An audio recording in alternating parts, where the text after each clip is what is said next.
This boat has a secret. It's not on deck, it's not down there, and it's not in the engine room. No, it's hiding beneath the surface.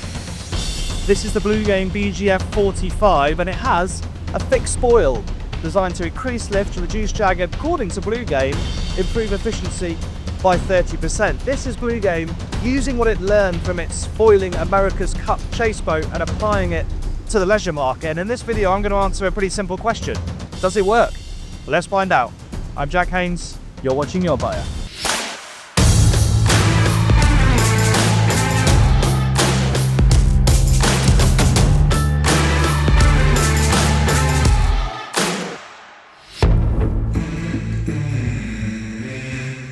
Well, we are testing this boat during a boat show, so there's a few people on board and time is of the essence, so let's get cracking. It's got IPS 650, so that's 480 horsepower per side, and it will actually top out at 38 knots, and we've done that today with this many people on board. Cruising speed, well, it's pretty high. It's more efficient if you go a little bit faster, so 30 knots really, where you've got a range of over 300 nautical miles. And the thing is, we have this foil that I mentioned in the intro. It's a little bit hard to work out how effective it is because this is a multi-hull. It's already got nice slender hulls, so try discern what is the physical design of the hulls and the foil is tricky without testing one that hasn't got the foil on it. So it's more about the package as a whole, and I have to say the ride is impressively soft. Going upwind into the chop at about 22 knots, it is definitely more cushioned than a sort of traditional monohull of this size, and it's lovely and dry as well.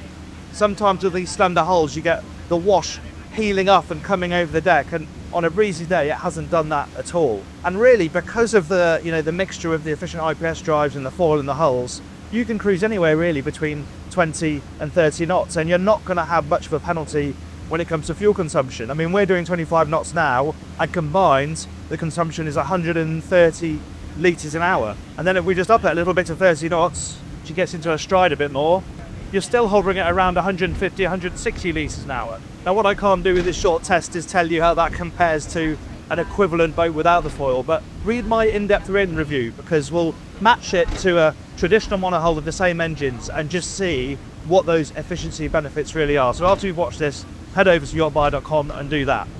Here's another interesting thing about this design. It's a multi-hull, so you might expect it to steer really quite flat. But because it's got the Humphrey trim system, when you turn, it actually heels. So it feels really quite normal. It doesn't feel like you're driving a multi-hull. You still have, when you turn the wheel, which is nice and light because it's IPS, you still get an element of banking. So the fact that you still get the normalcy of feeding in some lock and getting a little element of heel feels very natural. It doesn't turn on this sort of awkward tabletop that can sometimes throw you to one side or the other. It's all very smooth, it's all very controlled, and it just carves through the water really nicely and cleanly. This is a big day boat. What this is designed for is getting you out to your anchorage quietly and comfortably at a variety of speeds. It's safe and it's dry, and you've got this big windscreen, so you're really well protected here. It's not fully enclosed, there is a gap at the top of the windscreen, so I'm still getting some breeze. As you can see, I'm not being pelted by the breeze either. Driving position, it's pretty good. This seat is very stylish, ergonomically could be a bit better. Certainly when you're standing, it's not particularly comfortable, but this is a nice position. Steering wheel feels lovely. Twin MFDs showing all your information as you might expect, and quite a simple helm arrangement with dark materials, really very few buttons at all. It's all being run through the screen. It doesn't feel like technology for technology's sake. It's not a full foiling boat. You're not clear of the water, so you still feel the lumps and bumps. We've had the old crash, the odd slam as we've come off the wash of other boats today, so you're not completely immune from that. But it definitely feels softer, especially upwind. You feel the benefit of having that pull there, but also having the two slender hulls. So yeah, it's impressive, and they're going to make bigger ones of these. It's a 55 in development, so that should be quite something. Right, let's head back into the marina and we'll take a look on board. If you like what you're watching, why not subscribe to the YachtBuyer YouTube channel, hit like, hit subscribe and the bell icon, and you'll be notified every time we upload a new video. Right, let's crack on with the tour then, because there's innovation on board as well as underneath the waterline. This transformer is a huge part of the way the aft end of this boat works. There isn't a passerelle. This is clearly how you get on and off the dock, but this will also drop right down into the water, and it gives you this lovely shallow staircase up onto the aft platform. This is also the way that you can launch the tender. It's got a 200 kilogram weight capacity, so you're not going to get, you know, a jet rib or anything like that, but you could get a, you know, an inflatable on there and launch it using the transformer. And then you have a huge amount of storage here as well. Up she goes, nice and quick as well. That's a huge sunpad, isn't it? Yeah, 3 or 4 people on there really comfortably. I love the woodwork too. Look at this. Shapes here are gorgeous. And look at that. Yeah, you could get an inflatable in there, no problem. Paddle boards, diving kit even, all sorts you could fit in there. It's really useful to have this space at the back of the boat, and the way it connects down to the transformer. Really very good indeed. Right, let's pop that down again. Again, nice and quick. You know, this is a boat, turnkey.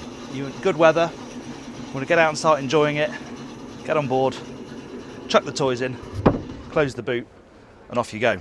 And you can still walk across up here with that platform down. There's teak in there too. So even with the platform down, it's easy to negotiate this area. 2 engine room hatches, we'll go down inside those at the end of the tour. Let's carry on into the cockpit, shall we? Generally, practicality back here is pretty good, but you have only got cleats down on the bathing platform. It would be useful to have some higher up here, really useful in the med, so you can spring with the low ones and then attach from at the top down to the quayside. Moving to the space itself, you have the table, obviously, that's the focal point of this area, and it is huge. This is only half of it. It opens up to about here, so you know, big day boat, that's exactly what you need. You know, they know exactly what they're trying to achieve with this boat. It is really focused on that idea of having fun in the sun and being incredibly comfortable. Just behind the dinette, there's an enormous storage void over on the starboard side there. Apparently it can be a cabin. I don't think it should be, but really big storage. Again, you know, this looks really slick and sleek, but they have thought about the practical stuff throughout. Up on the side decks either side, well, it's easier this way because you've got nice steps. We'll pop ahead up to the bow in a second, but let's just stay in this area because this is where you find your cooking facilities. This is all very typical Bluegame. Nice teak fascias on the wet bar here, and that lid just splits and then up it pops. Sink there. Really big chopping board in the middle, induction hob. I'm sure you could replace it with a griddle if you wanted to, but nice to have a big prep area. And then underneath, you know, the typical array of facilities. Nice fridge there. This one's your ice maker, and then a bit of storage underneath. Of course, you are underneath a hardtop here, and it's not particularly high. You know, if you're well over 6 feet, that's going to be cramping your hairline a little bit. Opposite, bit of storage, and then this tray so you can put things down. You know, it's a lot of flat surfaces. If you've got phones and things like that, sunglasses, somewhere to put those, to have that there is really quite handy. Now, before we look at the cabins, which are obviously split across the 2 hulls, let's go up to the foredeck. There's some really good detail here. Look how far back the windscreen comes. It offers a lot of protection, even to people who are behind the helm. You've got the carbon fibre poles with the strings here for a bit of protection, which means you're hanging your fenders around the bottoms of the poles, but you know, it does the job. And then this is nice. You've got this handrail really neatly integrated inside this area, and it just works. As you come up here, you just naturally grab that, swing up, and then when you're on the side deck, you have these nice rails as well. Might be nice if you could add some toys up here. You know, you can put some roof racks and you could put a couple more paddle boards on the top if you want to. It has got that sort of adventure look, this boat. And then right forward, it's a pretty simple formula really. We've got a light well here to help get some light down into the owner's cabin, a nice slab of sunpad, and of course you've got your anchor locker right forward. Really beautifully finished as well. The teak is gorgeous, and you can see this really nice roofline. The finish and the curvature on this, again, it's really nicely executed. You need to remember, Bluegame is part of the San Lorenzo empire, and you can feel that quality throughout. Let's head inside. We're down in the port side hull now, where you have the double guest cabin with an ensuite. On the other side, we have the owner's cabin, which has a similar arrangement, but there's a little bit more space, as you'll see in a second. Down the steps into this little lobby area, where forward you have a bathroom. That's a reasonable size. It's got a carbon fibre toilet as well, because why not? And then a separate shower cubicle forward. You can see head heights are pretty good down here. Lots of freeboard, so there's plenty of space above my head. And this way is the bed, which is okay. We're in the confines of a pretty slender hull here, so the bed isn't enormous, not somewhere you're going to want to sleep for days on end, but for the occasional night, relatively comfortable. Storage is reasonable as well. There's a hanging locker here, there's more storage aligned over on that side, and they've got a little shelf and somewhere to charge devices, but the person inboard is going to have to be clambering over this person to get in and out to the bathroom in the night. There's a little bit of natural light, but they've got these grates over. They don't want to have blinds or curtains on the inside, so that's a way to provide some shade, and it also gives you that nice sleek look from the outside. But it does mean with the decor it's pretty dark in here. Let's see what it's like in the other hull. Both cabins have these roller shutter doors, so you can slide these all the way down to deck level for some privacy. And when you want to go in, slide them back and down you go. Right, so a similar sort of arrangement, but much more space in this one because the cabin itself goes into the other hull as well. Before that, bathroom, that's bigger too, marginally, but very similar feel with the carbon loo, the window, the separate shower cubicle. The decor is exactly the same, so it's not bursting with natural light, but it's better because there's more artificial light in here as well. It's dark, it's broody. I think it actually looks really cool in here with all the lighting in the ceiling, and you have at least got the skylight in this cabin, so there is a bit more natural light seeping in. Storage is excellent, all aligned forward here, and you can see the honeycomb design. Well, they do say they're trying to save weight at every possibility. There's carbon fibre in the build, there's carbon fibre in the hardtop, little weight saving measures all over the place, and that's one of them. I mean, it is a big heavy boat still, it's 17 tons, but I suppose every little helps when you're trying to semi-foil. I like the way the bed is mounted inside this platform, and once you're in, you know, you've got your bedside table up there, your lights, but it is a real clamber to get down here. But clever how they've integrated this over both hulls, so you get a much better feeling of space. Genuinely pretty comfortable place to sleep. Let's have a look at the engines.